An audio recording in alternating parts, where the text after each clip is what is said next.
Good morning. I'm getting ready to go mow my yard, which has needed to be done now for far too long. And I got to thinking about just the nature of being an estate sale operator.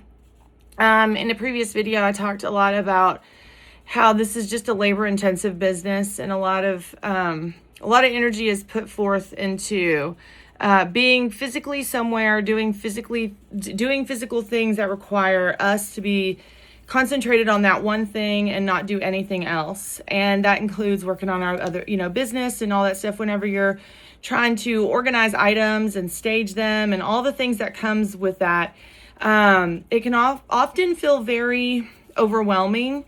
But also, it can also feel like it takes up a lot of our time in a day. And I know that for me, there have been multiple times in my life as an estate sale operator where I have just felt beyond overwhelmed with not things going on in my business, but also how my business kind of overtakes things that have to happen in my personal life, like mowing my grass. And there's a time sensitive nature of this business where you have to be done with things by a certain time that you've put into your contract. So you have to have things completed. And if someone in your team is sick, or the schedule doesn't go exactly as planned, or you open up a suitcase and 75 pieces of vintage baby clothes fall out the night before you're supposed to be done with things, you just are like, oh my goodness. And so there's a lot of that happens. And I have noticed that as an estate sale operator, sometimes quality of life outside of being an estate sale operator can be very affected by this job.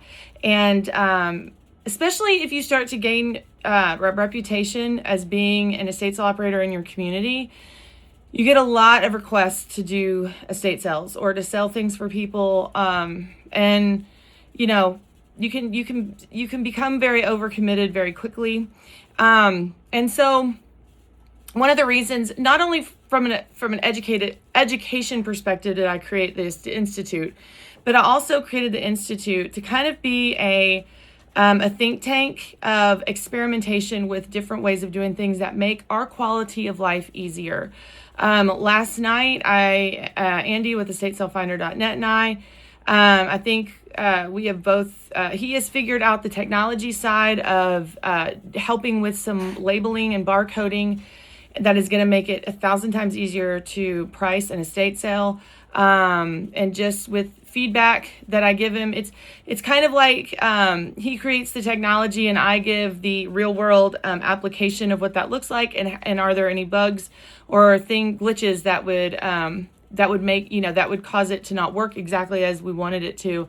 And I think that we figured that out. And once we were off that conversation, I was so excited because pricing has always been the most difficult thing to train new employees on.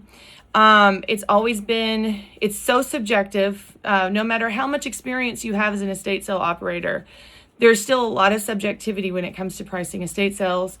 It takes forever because for me, we price every single item gets a price because it needs to be controlled. I don't like putting my employees in situations where they have to be at the front desk or the front register without me being there, and them have to make subjective decisions on the fly about pricing because we didn't price an item ahead of time.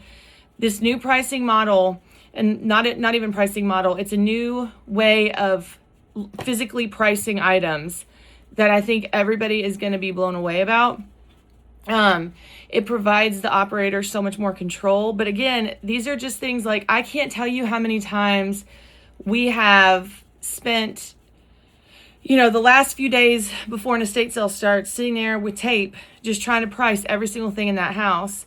And it stinks. Those days are really hard. And you just feel like everything else in your entire life goes away. Like, it's hard to keep track of everything that you've got to do. And I'm really good at time management, but it's so dependent on other people also to help. And just there's other things that come into play with doing estate sales that I just want to find ways for you guys out there that are estate sale operators to do your jobs easier, to be able to do your jobs longer into your life, because I know that being, doing a lot of these heavy lifting physical things forever is going to wear your body down. Not that you shouldn't be moving, because, moving and all that stuff is very healthy for your body, but there's a difference between, moving and overdoing it. But being able to do it longer into your life without feeling like your body's going to fall apart, and then also being able to scale your businesses easier while still having some control over it. But also to build the wealth of your business, and create more quality of life for you and your family. Because, unless you're doing it with your spouse and you don't have any kids at home, and you don't have, pickups in the middle of the afternoon to go to school, and there's all these different things that kind of come into play, it can really affect your life and how difficult it is to get things done. So I just wanted to say that I wanted you guys to know out there that there is someone who is really trying hard to find the ways to make your life better. And that is what the Institute is all about, is not only to make this industry better, but also to make your lives better as operators, and to give you ways of thinking about things that maybe you hadn't thought of before. Or even if you have thought through to yourself, I wish there was this, I wish there was that, I wish that we could do it this way, but you just don't know what that way is. That's what we're here for, is to find those better ways and experiment with them to perfect them, so that we can then teach you guys how to do it instead of having to trial and error it yourself. So anyway, I was just thinking about that. I'm going to go mow my yard. Bye.